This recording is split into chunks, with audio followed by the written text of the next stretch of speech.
Саламатсыңарбы, урматтуу окуучулар? Бүгүн биз силер менен кыргыз тилиндеги тыныш белгилери жана алардын коюлуш эрежелери жөнүндө үйрөнөбүз.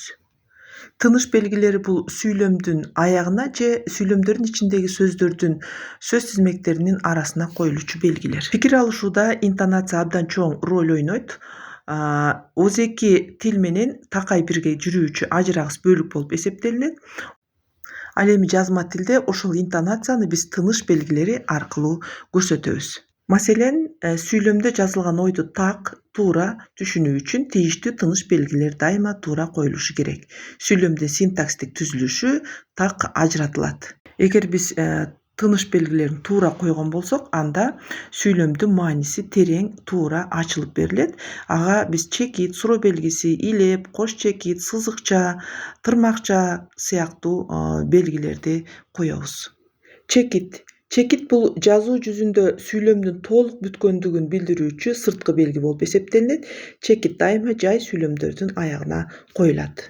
Чекит кайсыл учурда коюларын айта турган болсок, биринчи бул жай сүйлөмгө, жөнөкөй жай сүйлөмгө коюлат. Мисалы, колхоздун жумушуна чыктык. Экинчи, буйрук, сунуш кылуу маанисиндеги жөнөкөй жай сүйлөмдөр бар. Мына ошолор эгерде буйрук иретинде күчтүү сезим эмес, жай гана баяндала турган болсо, анда алардын аягына биз чекит эле коебуз. Мисалы, огородуңду таштаба, же болбосо балага сак бол. Чекит ошондой эле катар номерлерди көрсөтүүчү сандардан кийин дагы коюлат. Мисалы, ал тамагын жасап алды да төмөнкү тизмени окуду. Биринчи, Шоорук Баатыр уулу, экинчи, Бердибай Тынымсейит уулу, үчүнчү, Барпы молдо, төртүнчү, Кийизбай Кебекбаев. Цифра же тамга менен номерленип, саналып айтылган пункттардын ар бири толук маанини билдирген жайылыңкы сүйлөмдөрдөн боло турган болсо, анда биз алардын аягына чекит коебуз. Жана кийинки номерленген сүйлөмдөр булар баш тамга менен башталат. Мисалы, республиканын тоолуу райондорун өнүктүрүү максатында төмөнкүдөй иш-чаралар белгиленсин деп кош чекит койдук. Биринчи, Кыргызстандын эл аралык университетинин курамында Кыргыз Республикасынын тоолуу райондорун өнүктүрүүнүн улуттук борбору түзүлсүн, чекит койдук. Экинчи, улуттук борборго эл аралык тоо жылына даярдык көрүү жана өткөрүү боюнча ишти координациялоо милдети тапшырылсын, дагы чекит койдук. Дагы ушундай болуп санак иретинде кете берет. Аягына чекит коебуз ушулардын. Суроо белгиси. Суроо белгиси экинчи бирөөдөн жооп алуу максатында колдонулат. Мындай сүйлөмдөр суроо интонациясы аркылуу суроолуу сүйлөмдүк касиетке жетише алат. Оозеки сөздө мындай түзүлүштөгү сүйлөмдөр интонациянын жардамы аркылуу гана суроолуу мааниде жетишет. Ал эми жазуу жүзүндө болсо биз суроо белгисин коюп, суроолуу сүйлөм экендигин көрсөтөбүз. Мисалы, эгер ага түшүнбөсөң мактанчааксың деп сурап атат. Мактанчааксың деген суроолуу сүйлөм болгон үчүн аягына суроо белгисин койдук. Илеп белгиси. Күчтүү сезим менен айтылып, адамдын ар түрдүү ички сезимин, кубануу, таң калуу, коркуу, чоочуу, капалануу сыяктуу учурларда колдонулат.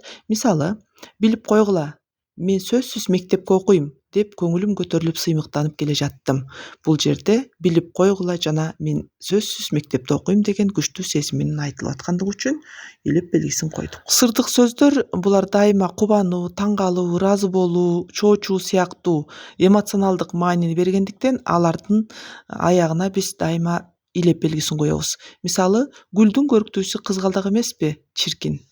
Ошондой эле жалаң сырдык сөздөрдөн түзүлүп, өзүнөн мурунку же кийинки сүйлөмдөгү ойго карата болгон эмоциялык сезимди билдирген сөз сүйлөмдүн аягына да илеп белгиси коюлат. Мисалы, Бали, рахмат, көп жаша болсоке. Илеп белгиси ошондой эле күчтүү сезим менен айтылган буйруу маанисиндеги сүйлөмдөрдүн аягына да коюлат. Ала тоо өрүшүнө шек келтирбегин. Анан күчтүү сезим менен айтылган каалоо, тилек маанисиндеги сүйлөмдөрдүн аягына да коюлат. Зоболоңор көтөрүлсүн, бакыттуу алайыңар ачылсын. Сүйлөмдүн аягына эле эмес, сүйлөм ичинде дагы тыныш белгилер коюлат. Мисалы, сүйлөм ичинде коюлуучу тыныш белгилерине биз көп чекит, үтүр, үтүрлүү чекит, кош чекит, сызыкча, каша, тырмакчаларды айтабыз. Көпчекит деген эмне? Көпчекит сүйлөмдүн кандайдыр бир себептер менен үзүлүп же токтолуп айтылган жерине коюлат. Көпчекиттин негизги милдети айтылып жаткан ойдун маани жактан толук бүтпөй калгандыгын же үзүлүп бөлүнүп айтылгандыгын көрсөтөт. Мисалы, мен былтыр дей бергенде мелтилдеде эки чака суу көтөрүп дарбазадан Айша кирди. Касиети бар, бирок ай тирүү калбайт го киши жана башка. Айрым учурда көпчекит бул кандайдыр бир цитатанын кайсы бир бөлүгүн келтирүүдө колдонулат. Залкар жазуучубуз Чыңгыз Айтматов күн сайын адам болуу деп айткандай, күн сайын адам болууну унутпообуз керек. Бир нерсени коркуудан же чоочудан улам кайра кайталай бергенде дагы көпчекит коебуз. Мисалы, мен тиги эме жана башка. Үтүр белгиси сүйлөмдүн бир өңчө мүчөлөрүнүн арасына коюлат.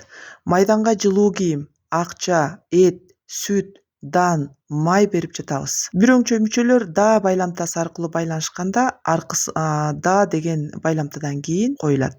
Анткени эрки да, өмүрү да, бактысы да баланын колунда сыяктуу эле. Бир өңчө мүчөлөр ошондой эле ары байламтасы аркылуу байланышканда ар биринин алдына коюлат. Ал билимдүү, ары зээндүү, ары өткүр. Ошондой эле үтүр каратма сөздөн кийин да коюлат. Мисалы, жолдоштор, буларды алып барып адилет сотко тапшыргыла. Сен азамат, жакшылап ук. Ошондой эле сырдык сөздөр адамдын ар кандай ички сезимдерин жана айбанатка карата болгон ар түрдүү мамилесин билдирген учурларда да үтүр коебуз. Бах, жайлоонун толукшуп турган кези экен го. Өш, талаада калгыр. Өш жана башка. Үтүр белгиси ошондой эле киринди сөздөрдө коюлат. Киринди сөздөр деген бул айтылып жаткан ойго карата болгон ар кандай мамиле, ырастоо, ишенимдүүлүк, күмөндүүлүк, ыраазы болуу маанисиндеги сөздөр. Мисалы, балким ал бизге жамандык кылбас. Балким дегенден үтүр коюп атабыз. Айганыштын турмушу эң жаман. Мындайча айтканда, ит келе берсин дээрлик. Бул жерде мындайча айтканда деген киринди сөз бул сүйлөмдүн ортосуна келген үчүн эки жагына үтүр койдук. Үтүр ошондой эле модалдык сөздөрдө коюлат. Модалдык сөздөр деген бул сөздөрдүн бир өзгөчө тобу, алар сүйлөмдө айтылган ойдун мазмунун чындыкка карата болгон ар түрдүү катышын билдирет. Мисалы, албетте, сөзсүз, шексиз, балким, болжолу, сыягы, ооба, мейли деген сөздөрдү биз өзүбүздүн кебибизде колдонобуз. Мисал келтире турган болсок, мейли, эмне десе ошо десин. Мейли дегенден кийин үтүр коюп атабыз. Жок, иш ойлогондой болуп чыкпады. Бул жерде жок дегенден кийин койдук. Бул модалдык сөздөр дагы сүйлөмдүн башына келсе өзүнөн кийин, ортосуна келсе эки жагына, ал эми сүйлөмдүн аягына келсе өзүнөн мурун үтүр белгиси коюлат. Үтүр белгиси бөлүкчөлөргө да коюлат. Мисалы, я, кайсыманбайсың? Бул жерде я дегенден кийин коюлуп атат. Ошондой эле обочолонуп айтылган айрым сөздөр бар, бүтүн маанини берген. Булардан кийин үтүр койсок болот. Мына, түштүк жакта дүмүрөйүп тоо жатат. Бул жерде мына деген сөздөн кийин үтүр койдук. Эскертүү балдар, эгерде бул сөздөр конкреттүү бир затты көрсөтүү маанисинде колдонулуп, сүйлөмдүн баяндоочунун милдетин аткарып турса, анда үтүр койбойбуз. Мисалы, сенин берген белегиң мына. Бул жерде сүйлөмдүн аягына келди дагы бул конкреттүү түрдө баяндооштук милдет аткарды. Ал эми жогоруда болсо мына деп туруп биз баягы каратуус иретиндеги мааниге келген үчүн биз мына дегенден кийин үтүр коюп атабыз. Айырмасын ажыратып алгыла. Обочолонгон түшүндүрмө мүчөлөр үтүр менен ажыратылат. Мисалы, биз малчылар андай адатты жакшы көрбөйбүз. Бул жерде малчылар деген обочолонгон түшүндүрмө мүчө эки жагына үтүр койдук.